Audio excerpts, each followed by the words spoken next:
all you cyberpunks and retro nerds out there. Welcome back to the channel. I'm your lovable host, Tommy the Hammer. Tonight we're going to be doing a double feature, watching two sleazy films. You guys know that's how I roll here on Neon Trash. First up, we're going to be checking out the 1980s slasher movie, The Mutilator. My good buddy BC bought me this flick on Blu-ray for my birthday. That's going to be the first flick. The second movie of the evening is going to be from the old VHS vault. I thought we'd go sci-fi with this one, and we're going to be checking out Tracy Lords in the movie Not of This Earth. I don't think I've actually ever seen this flick before, but I am a huge fan of Tracy Lords. We're going to get right to The Mutilator. You guys know this routine. Check out that trailer. Peep that shit, motherfuckers, when we get back. Y'all motherfucks are going to know my opinion on The Mutilator. What do you say? 4 days of R&R at the beach. I'm in. She's in. I'm in. Sounds good to me. I got a bad feeling about this.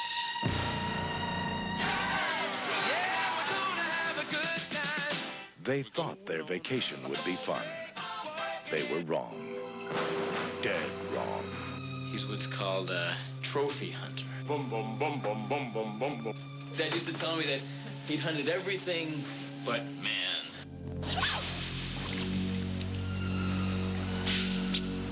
Hey.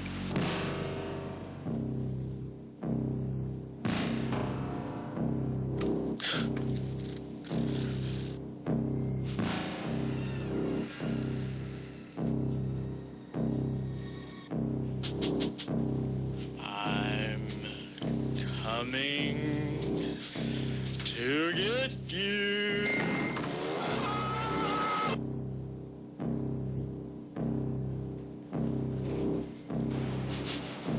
Ralph?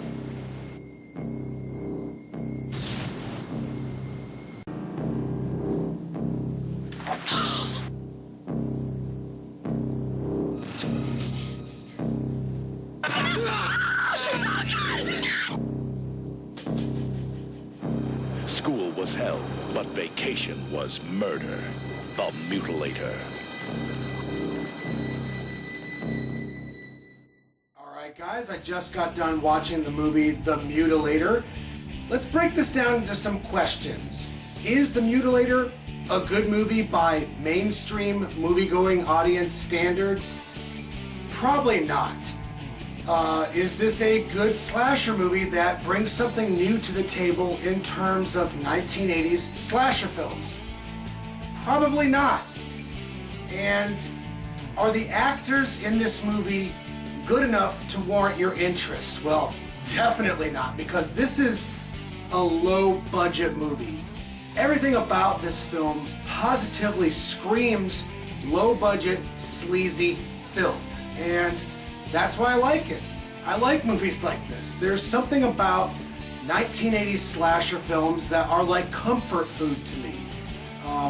They're cheesy, they're lowbrow, they're definitely inappropriate. There's certain elements to these movies that would make modern day movie-going audiences raise an eyebrow and go, what the fuck did I just watch? Now, we don't really need to take a deep dive with the movie The Mutilator because, you know, if I'm being perfectly honest, this is definitely a paint-by-numbers slasher fare.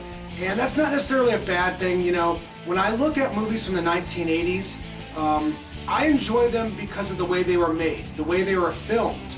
I will say this, though, guys. The Mutilator has one death sequence that is just positively grotesque. And I've seen a lot of horror movies, but the one scene in this movie involving a giant fishing hook and our young female victim, I mean, it makes your skin crawl. It's fucking disgusting, and it was so well done that, I mean, I don't know, it's one of the highlights of the movie. So with all that being said, guys, I gotta say the movie The Mutilator gets maybe, I'm leaning for a flat 6, almost 6.5 out of 10.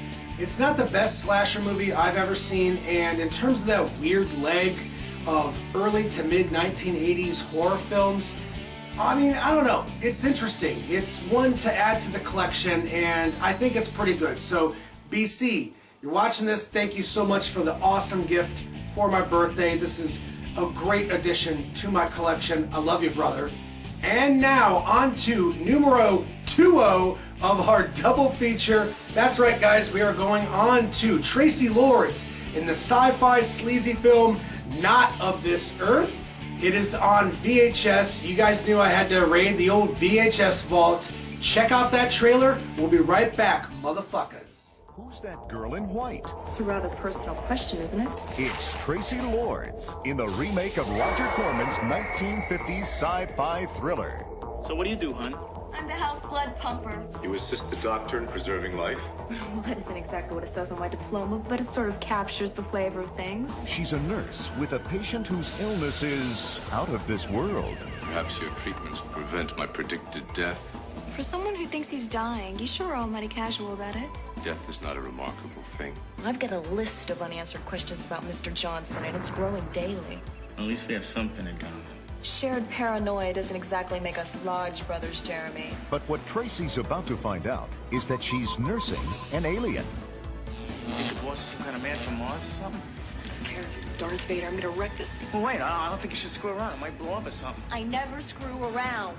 Do not leave your room. And she could be his planet's next dose of medicine. Stay exactly where you are. You cannot control me. Hey, Klingon!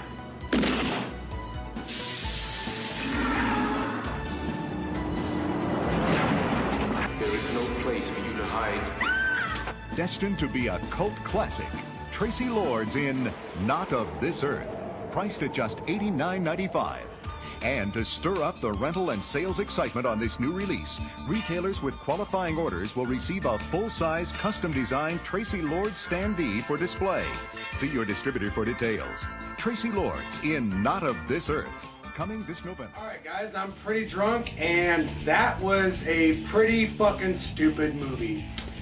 Where to fucking begin with Not of This Earth? This is a strange film. It's like a mix between a 1980s kind of independent new wave movie meets a 1950s sci-fi exploitation movie.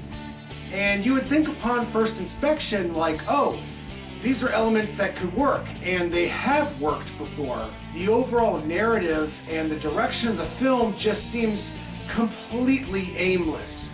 Tracy Lords is excellent, and she's a great actress. This movie was made right after her prolific pornography career. Well, with this movie here, she was trying to break out of that scene. She was trying to kind of legitimize herself as an actress. I love cheesy B 1950s horror movies and sci-fi flicks. I love independent and low-budget 1980s new wave flicks. So what is it about this movie that's not working? I don't know. It's really strange. This was a weird, bizarre, boring slog to get through. And I've been drinking some beers, motherfuckers. I'm at least 7 or 8 beers into this fucking film here. Out of 10 stars, I could give the 1980s movie Not of This Earth maybe 4.5 or 5 out of 10. And I know that sounds like I'm really ragging on this film, but there's things about it that I liked. There's things about it that I could understand and appreciate, but ultimately, I feel like this movie is not all it's cracked up to be. Until the next time, tune in to Neon Trash.